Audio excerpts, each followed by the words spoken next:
A bunch of stories for you guys today in election news. Who we're going to start with? Of course, Donald Trump. And as usual, he's saying some things that are true and some things that aren't. First of all, he talks about corporate America and how it's become a joke. Really? Well, actually, it is. Watch, listen.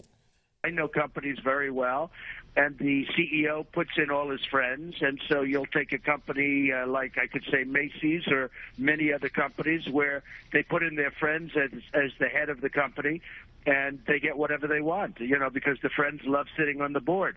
And you see these guys making these enormous amounts of money. It's a total and complete joke. That's actually true. They do stack the boards. Americans are pissed at corporate America. That we found a very ironic spokesperson, if that's the guy who's going to carry that mantle. But you notice he threw Macy's under the bus there because remember they kicked out all the Trump products, so I don't like them. But overall, he's right. He's tapped into an anger there that exists both among liberals and conservatives.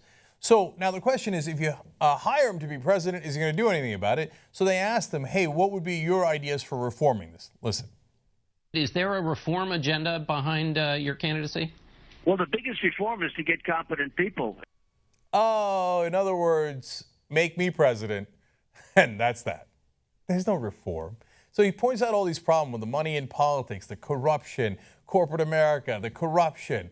Are you going to do anything about it? Yeah, make me president. That'll solve everything. But yeah, but how? What would you do as president? I'll figure it out when I get there. I'll be so good at corruption, it'll make your head spin. Okay. Now, of course, this being political news, we can't be done with Trump yet, but this is about George Pataki. Who? Yeah, George Pataki. He's running for president, believe it or not. He's among the 16 Republicans left. He was former governor of New York, and he decided to attack Trump. Now, remember, they had Trump sign the pledge, right, that if any Republican wins, he's going to support them. Apparently, Pataki, who also signed that pledge, didn't mean it at all. He tweets out, let me be very plain, I'm not going to vote for Donald Trump. He's unfit to be president. He continues, I'll keep my dignity in the principles that the GOP was founded upon. He says, I would hope that every one of my fellow candidates will stand up and say our party cannot nominate Donald Trump. Okay, but wait a minute. You guys all made Trump sign the pledge, and then now you're all, not all, but at least Pataki has begun to turn around and go, oh, no, we meant for Trump to support us. But if Trump wins, we're not going to support him. Oh, man, Trump is going to tear that pledge up so quick if he doesn't win the Republican primary. He's going to come in as a third-party candidate. He's going to come in both barrels loaded, man. So, and he's going to turn back to the Pataki-like people and say, hey, they said they weren't going to support me. They're the ones who tore up the pledge. Okay, one more, though. He says, Pataki does, why is a serially bankrupt Donald Trump who insults Mexicans, women, blacks, Jews, and POWs on 2016 debate stage? And then he does hashtag Taj Mahal, hashtag Trump Castle, two of the businesses that Trump drove into bankruptcy. You shouldn't have done that. Here comes the Donald. He tweets back, why is someone like George Pataki, who did a terrible job as governor of New York and registers 0, capitalized it, 0 in the polls, allowed on the debate stage? Fair question. He's actually not. He's at the kids' debate. You know, when there's a top 10, and then it used to be the bottom 7, now it's the bottom 6. Oh, it sucks that when you're Trump's bottom 6. Anyway, those guys register between 1 and 0%. So why is Trump in the debates? He's leading. He's at like 23% or higher in most of the polls. Why is Pataki at the debate? Well, depends on how you define it, but technically he's not. He's at the kids' table. Oh, that's so sad.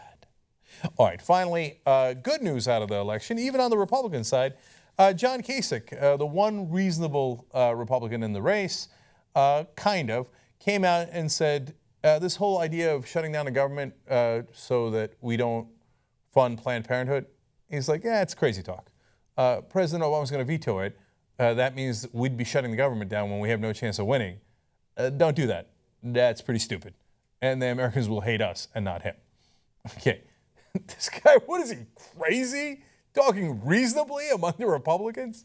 He's actually rising the polls a little bit among the Republicans. It's at least an alternative. You got 17 crazy people, right? Or 17 people in the race overall. 15 to 6 of them were absolute lunatics.